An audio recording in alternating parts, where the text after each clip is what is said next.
Please subscribe to the Natural Health official YouTube channel and hit on bell icon for daily updates. Thank you.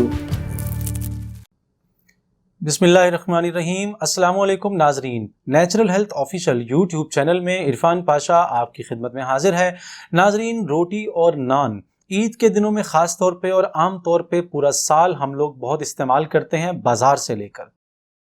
Tanur में पकने वाला नान और मिलने वाली खमीरी रोटी जो हर दिल अजीज होती है, उसमें क्या अज्जा शामिल हैं और वो आपके पेट को या आपके जिस्म को क्या नुकसान पहुंचा सकते हैं, आज हम आपको वो बताएंगे। नाजरीन, तनूर के अंदर पकने वाला नान और खमीरी रोटी अगर आपको लगता है कि आटे से बनती है तो ये आपकी गलत फहमी है। नान तो खालिस मैदे से बनता है और उसको फुलाने के लिए उसमें मीठा सोडा डाला जाता है।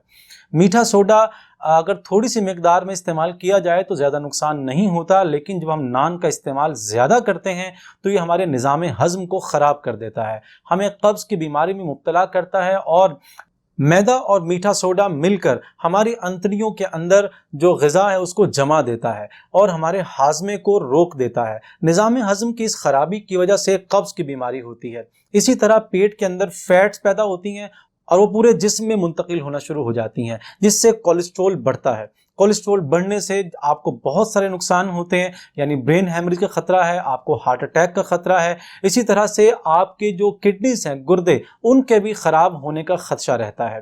नाज़रीन, लीवर भी इससे मुतासिर होता है क्योंकि वो आपके जिस्म में नया खून बनाने का एक बेहतरीन ऑर्गन है। एक ऐसी फैक्ट्री है जो आपके जिस्म के बहुत सारे एंजाइम्स और बहुत सारी जो सिक्रीशंस हैं वो पैदा करता है, जिससे खाना हजम होता है।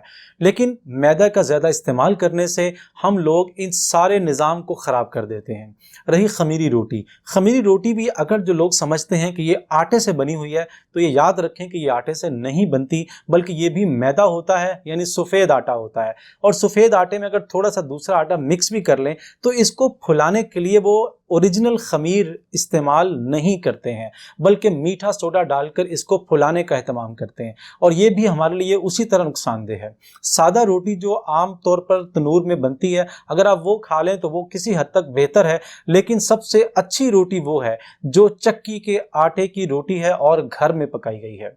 अगर आपको बताएं कि इन चीज़ों से क्या नुकसान होते हैं तो आप हैरान होंगे कि ज़्यादा नान और खमीरी रोटी जो बाहर बनती है उसके इस्तेमाल से फैट्स बढ़ते हैं, फैटी एसिड्स बढ़ते हैं, आपके मैदे में जो जलन है, यानी आपको जो हार्ट बर्निंग की शिकायत होती है, एसिडिटी, वो ज़्यादा हो जाती है। इसी तरह बच्चों के अंदर ही मोटापा बहुत तेज़ी के साथ बढ़ने लगता है। अगर आप इन बीमारियों से बचना चाहते हैं तो रोटी घर में बनाएं और चक्की के आटे की बनाएं, और चक्की का आटा भी आप अपने सामने पिसवाएं तो सबसे बेहतर है। अगर आपको चक्की का आटा भी सफ़ेद लग रहा है तो उसमें उनसे अलग से चौकर लेकर उसमें शामिल कर लें। 10 किलो आटे के अंदर 1 किलो चौकर अगर आप डालकर उसे मिक्स करके तो फिर आटा गूंदें तो आप देखेंगे कि ये आटा और इसकी पकी हुई रोटी आपकी सेहत के लिए बहुत बेहतरीन है। कब्ज़ से बचेंगे, अंतड़ियों की स्मूथनेस रहेगी और बच्चा जो है वो उसकी ग्रोथ में कोई रुकावट पैदा नहीं होगी। उम्मीद करते हैं आपको हमारी ये वीडियो पसंद आई होगी। अगर पसंद आई है तो इसको लाइक कीजिए और कमेंट बॉक्स में अपनी राय का इजहार ज़रूर कीजिए। इंशाल्लाह अगली वीडियो में फिर आपसे मिलेंगे। उस वक्त तक के लिए अल्लाह हाफ़िज़।